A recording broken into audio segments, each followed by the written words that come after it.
السلام علیکم ورحمۃ اللہ وبرکاتہ۔ ناظرین، میں ہوں حکیم ظہیر احمد اور آپ دیکھ رہے ہیں چینل طبی مشورے۔ آج کی اس ویڈیو میں جیسا کہ ہمارا جو تشخیص کے متعلقہ ٹاپک جو ہے وہ شروع ہے، تو آج کی اس ویڈیو میں بھی میں آپ کو تشخیص کے متعلقہ ہی معلومات جو ہے وہ فراہم کروں گا۔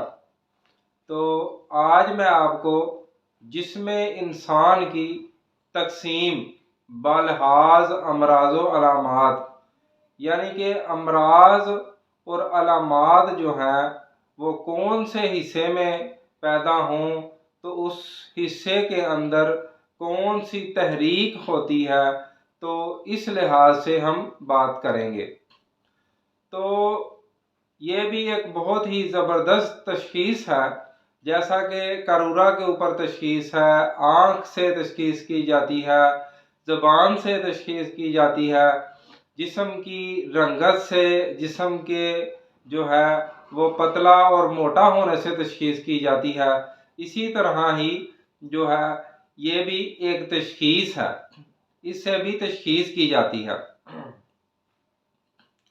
تو سب سے پہلے میں جو ہے آپ کو بتاؤں گا کہ جسم کے سب سے اوپر جو ہے دماغ ہے۔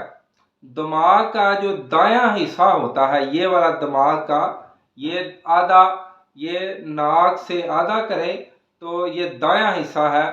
تو یہ دائیں حصے میں اعصابی عضلاتی یعنی کہ سرد تر تحریک جو ہے وہ ہوتی ہے، سردی غالب ہوتی ہے اس حصے میں۔ تو آپ اکثر دیکھنے میں آیا ہے، آپ دیکھیں گے کہ سر کے دائیں حصے میں جو ہے وہ درد ہوتی ہے۔ تو جب بھی سر کے دائیں حصے میں درد ہو تو سمجھ جائیں کہ سردی کی علامت ہے، ٹھنڈک ہے جسم کے اندر۔ تو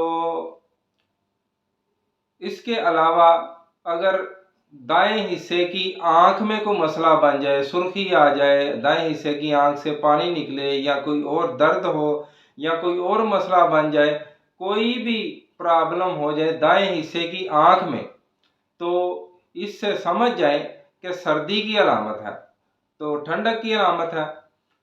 تو اسی طرح اگر ناک کے دائیں نتھنے کے اندر کوئی مسئلہ ہو، ناک کے دائیں نتھنے کے اندر ناک بند ہو جائے، یا کوئی بھی مسئلہ بن جائے، ناک بہہ رہا ہو دائیں حصے سے ناک کے، تو یہ بھی سردی کی علامت ہے۔ اسی طرح اگر دائیں جبڑے کے اندر کوئی دانتوں کے اندر کوئی مسئلہ بنے، کوئی پرابلم بنے، زبان کے دائیں حصے کے اندر کوئی پرابلم بن جائے، تو یہ سردی کی علامت ہے۔ یہ آپ سمجھیں اس چیز کو۔ تو اسی طرح یہ تو ہو گیا کمپلیٹ۔ یہ والا حصہ جو ہے یہ گردن سے یہاں تک، یہ والا دایاں حصہ یہاں تک، گردن تک، اس کے اندر کوئی بھی مسئلہ بن جائے تو آپ نے یاد رکھنا ہے کہ یہ سردی کی علامت ہے، سردی تری۔ اس سے نیچے آ جائیں تو یہ جو ہے ناف تک، دایاں حصہ جو ہے ٹانگ نکال کے، یہ دایاں حصہ جو ہے اس کے اندر دایاں پھیپھڑا آ جاتا ہے، دایاں گردہ آ جاتا ہے، تو جگر آ جاتا ہے اس کے اندر۔ تو اس کے اندر جو ہے دائیں طرف کے جتنے بھی اعضاء آتے ہیں، ان کے اندر کوئی بھی مسئلہ بنے تو آپ سمجھ جائیں پتا بھی آ جاتا ہے دائیں طرف ہی، تو یہ عضلاتی اعصابی 2 نمبر تحریک ہے، یعنی کہ خشکی اور سردی جسم میں بہت زیادہ وارد ہے۔ تو خشکی جو ہے وہ بہت زیادہ ہے جسم میں، تو اس وجہ سے اگر دائیں گردے میں پتھری بن جائے، اور اگر سمجھ لیں کہ پتا کے اندر پتھریاں بن جائیں، اور دائیں جو ہے گردہ میں درد ہو، تو دائیں پھیپھڑا میں کوئی مسئلہ بن جائے، اور اس کے علاوہ دائیں طرف، دائیں بازو میں، دائیں کندھے کے اندر، دائیں شولڈر کے اندر کوئی بھی مسئلہ بن جائے، کوئی درد ہو، کسی قسم کا کوئی مسئلہ بنے، تو آپ سمجھیں کہ خشکی کی علامت ہے، یہ اس کے جسم میں خشکی بہت زیادہ ہے۔ تو اس کے ساتھ ساتھ اگر دائیں طرف کی ٹانگ جو ہے اس کے اندر کوئی مسئلہ بنتا ہے تو سمجھ جائیں کہ خشکی اور گرمی کی علامت ہے۔ مثلا دائیں طرف کی ٹانگ اگر درد کر رہی ہے تو سمجھ جاؤ کہ خشکی اور گرمی ہے۔ 3 نمبر تحریک ہے، اگر دائیں طرف کی ٹانگ میں کوئی اور کسی قسم کا بھی مسئلہ بن گیا تو کیا ہے؟ خشکی اور گرمی کی علامت ہے۔ تو اس کا علاج کیسے کیا جائے یہ بھی انشاءاللہ آپ کو بعد میں بتاتا ہوں۔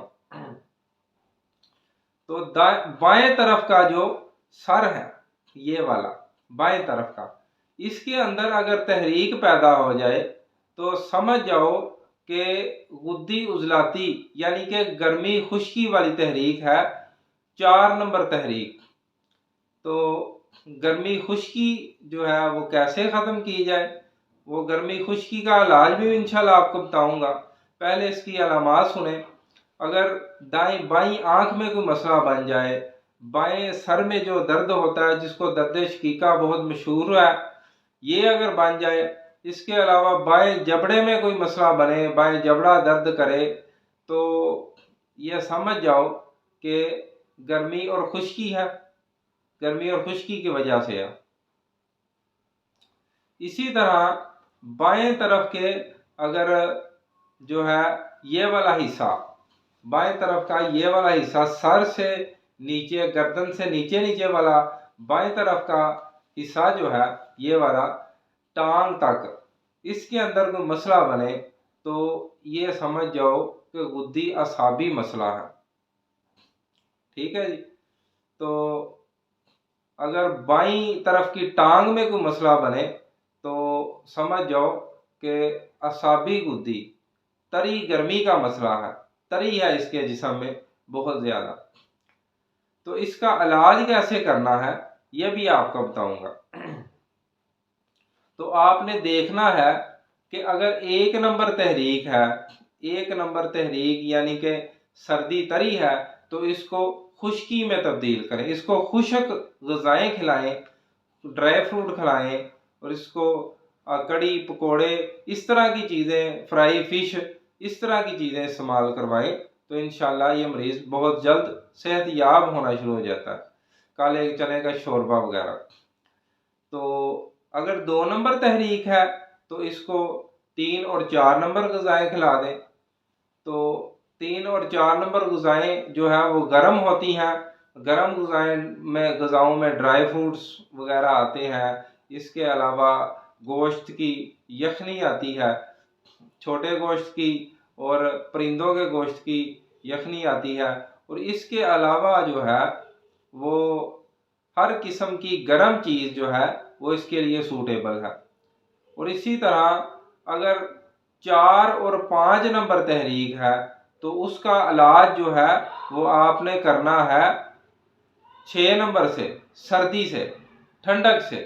اس کو الکلی اور ٹھنڈی چیزیں کھلائیں، دودھ والی، کھیر، کسٹرڈ، فرنی، دلیا، ساگو دانہ، اس طرح کی چیزیں اس کو استعمال کروائیں تو انشاءاللہ اس سے وہ بہت جلد مریض جو ہے وہ صحت یاب ہونا شروع ہو جائے گا۔